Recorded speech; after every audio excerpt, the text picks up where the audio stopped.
Trigib. At saka si Yusek Bersamin, he was name-dropping the President. Sa mga tweet, inalisan niya kagad ng responsibility ang opisina ng Presidente. Alam niya eh. Opo. Yusek Adrian, name-drop the name of the President. Yes. Ganun siya ganun siya kasigurado. Kinungklud niya. Pero bakit hanggang ngayon, hindi niya tinatawag yon. At nandun yung Trigib, nandun yung Bernardo, dapat nandun din yung ano. Yung sinasabi ko, Bersamin, kung sino-sino yung pinipresenta ng mga testigo. Ano ba sinasabi niya? Sabi niya, doon sa kanyang opening statement, Opo. nung Nung Monday. ito sinabi niya, let me emphasize one point. Yan. We always go where the evidence leads us. Ha? We do not target any particular person nor we have the intention to cover up for anybody.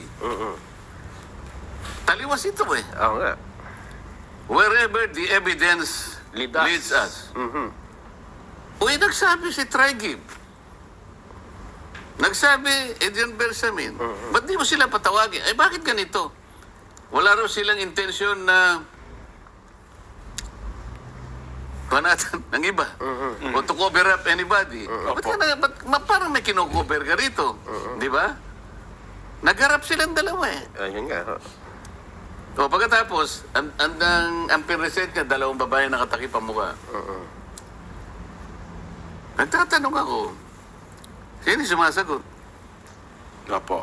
Sino sumasagot? Yung chairman po ng komite, Senator Ping. Hindi ba ikaw, alam ba, ikaw tinatanong ko, si Nelson nasagot. Ano sa tingin mo ang mararamdaman ko? Well, yun na nga po. Ano yun na nga po? Ano mararamdaman ko? Siyempre, tinatanong kita, ito yung sagot na sagot. Ikaw, ayaw kanyang pasagutin, ito yung sagot na sagot. nakakabastos yun, Sen. Pagkatapos sasabihin, tayo ang may disrespect. Parang baliktad ang nangyayari. Kasimple-simple lang ng tanong ko eh. Sabi ko to sa babae, sino po ba yung may-ari talaga ng bahay na pinag-uusapan natin sa 30 Tamarin Street? Bigla siya nagsalita. Pero hindi ko siya... Oo nga, pabagalang Hindi ko siya sinasansala. Okay. Tanong na naman ako. Opo. Sagot na naman siya. Tanong pa rin ako. Ang haba nga po ng explanation. Sagot na naman siya. Oho. Sabi nga ng isang observer alam mo na pala yung mga sagot niya. Ba't pinresenta mo pa dyan? Para ano yan? Ang gamit lang pala nung dalawa na para ituro si Diskaya na si Diskaya raw ang nagsabi na umalis na kayo dyan dahil gagamitin na ng bagong may-ari. Dahil ang bagong may-ari na nasagap yata ng Blue Ribbon Committee Chairman, meron natang chismis ng bagong may-ari, Martin Romualdez. Kaya pala pinaturo si Diskaya para ang maisip na naman tao, wala yung chismis na si Romualdez ang may-ari kung hindi tinuturo si Diskaya. Ayun. Akala ko ba wala tayong kino-cover up dito? Hindi ba? Tapos, sabi ko, Mr. Chair, baka naman Pwede makita rin yung... sabi ko, parang maganda naman yung mga natin, itong mga testigo. Para man makita natin yung kanilang kagandahan. Pangiti-ngiti pa siya.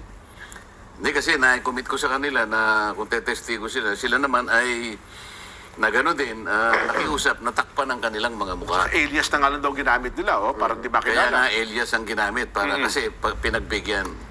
Nakalimutan niya, itong isa nasa kaliwa ko, pinatanggal yung kanyang maskara. Si, RD, pakanan.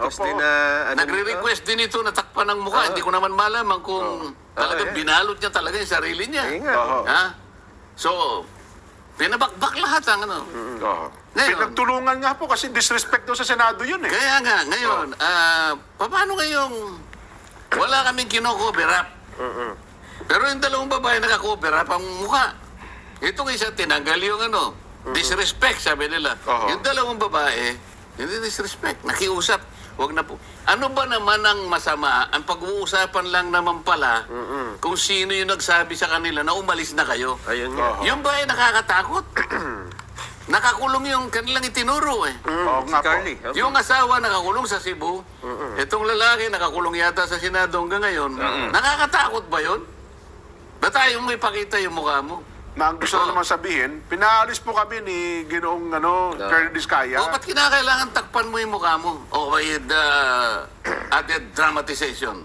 Nung si Gutesa ba, pinresenta ko, Oho. pinagtakip ko ba ng mukha? Ay, hindi ho. Walang ganun. Ha? Oo. At saka halimbawa, kung tinanong si Gutesa, kayo sumagot, ano kayang reaksyon niya? Diba? Yung nga lang pinapalta niyo, pinakita niyo yung di ba? Yung Oo nga. scripted daw eh. Scripted. Yung agad ang Oo, yung kagad eh. pass sa Oo. inyo. Oh. Oo. Meron bang sworn statement si Gutesa nung siya, nag-testify? Meron po, di ba? O yung dalawang babae, sabi niya, meron sworn statement, pero hindi niya kami binigyan. Kasi kung binigyan niya kami, makapagtatanong kami sa kanila. Makapag-prepare Yung dalawang kayo. babae na yun. Oo. Oo. Tingnan mo yung diferensya ngayon. Oo nga. O pagkatapos, sabi nila, ano ba?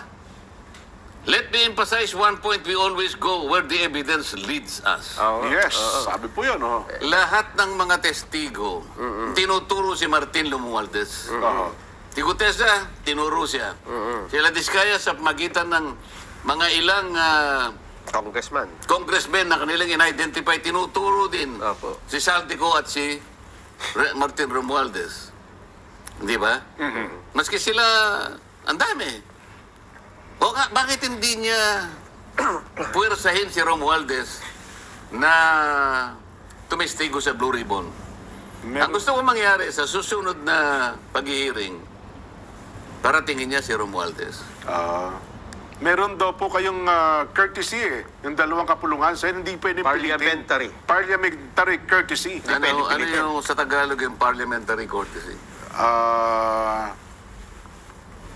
Paggagalangan sa dalawang Kapulungan. kapulungan. Okay, palagay mo. Nilimas ang kabambayan ng bansang ito, Jen. Oho. Nelson. Ano, gagamitin mo yung paggagalangan sa dalawang kapulungan. Ha, gagamitin mo yon. Ikaw na nga tinuro eh.